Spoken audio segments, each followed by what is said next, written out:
नमस्कार, आप देख रहे हैं न्यूज एक्सप्रेस। मेरा नाम है ऋतिक ठाकुर।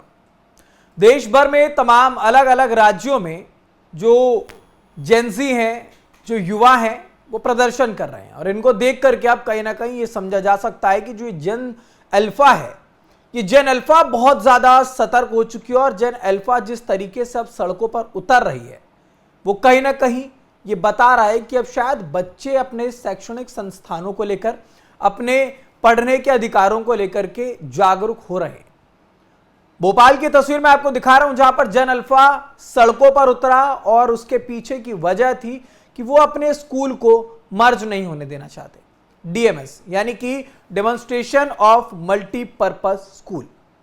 ये जो स्कूल होता है, मैं आपको बता दूं पहले डीएमएस के बारे में। ये जो स्कूल है इसके अंदर पढ़ाई के अलावा और भी तमाम अलग अलग तरीके की जो करिकुलम एक्टिविटीज होती हैं उन सारी चीज़ों को जोड़ा जाता है ताकि बच्चे पढ़ाई के अलावा और भी चीज़ों में अलग अलग जो टास्क होते हैं, खेलने कूदने की चीज़ें होती हैं, उन सारी चीज़ों में भी उनका ध्यान लगाया जा सके। यानी कि कुल मिलाकर के सिर्फ पढ़ाई नहीं, बाकी की चीज़ों पर भी बच्चों का मन लगाया जा सके और उनको सिखाया जा सके, इसके लिए काम होता है। लेकिन अब इस डीएमएस को केवीएस के साथ, केंद्रीय विद्यालय के साथ इसको मर्ज करने की बात हो रही थी और इसी मर्जर को लेकर के जो वहां के बच्चे हैं वो सड़कों पर उतर आए। ये जो आप हाथों में तख्तियां इन बच्चों की देखेंगे उसमें साफ साफ लिखा हुआ है कि we want justice, we are proud DMCN, save DMs.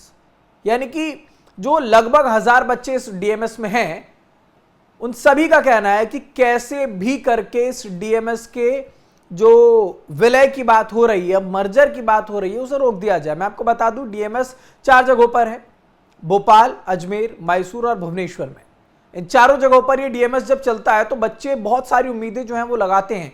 तमाम स्कूलों से हट करके ये होता है। 12वीं और 11वीं के भी जो बच्चे हैं, यहाँ पर नर्सरी से लेकर के 12वीं तक की पढ़ाई होती है, लेकिन यहाँ पर बच्चों की पढ़ाई कराने का तरीका जो है थोड़ा सा अलग होता है और उसके बाद बच्चे यहाँ पर अलग अलग तरीके की चीज़ें सीखते हैं। अब बच्चों को चिंता सता रही है कि शायद अगर केवीएस में उनका एडमिशन हो जाएगा तो चीज़ें जो हैं वो थोड़ी सी अलग हो जाएंगी, उनका स्कूल मर्ज हो जाएगा। अब इन सारी बातों को लेकर के जो अभिभावक हैं वो इनसे ज़्यादा चिंतित हैं। उनका कहना है कि केवीएस में अगर मर्ज हो जाएगा तो सेंट्रल स्कूल में तो भर्ती कराने की ही जो प्रक्रिया है वो बहुत अलग तरीके की होती है। पता नहीं फिर क्या होगा, अगर मर्ज हो जाएगा तो हमारे बच्चों के भविष्य का क्या होगा। इन सारी बातों को लेकर के भोपाल में बच्चे सड़क पर उतरे। आपको बता दूं ये जेनजी का जो प्रदर्शन देश भर में चल रहा था, उसके बाद भोपाल में जेन अल्फा का ये पहली बार कोई प्रदर्शन है जो कि शैक्षणिक संस्थानों को लेकर के वो सड़कों पर उतरे हैं। और ये पता लग रहा है कि अब शायद जेन अल्फा जो है ये 2010 के बाद जिनका जन्म हुआ है वो ये बच्चे हैं, अभी जेन अल्फा स्कूल में है।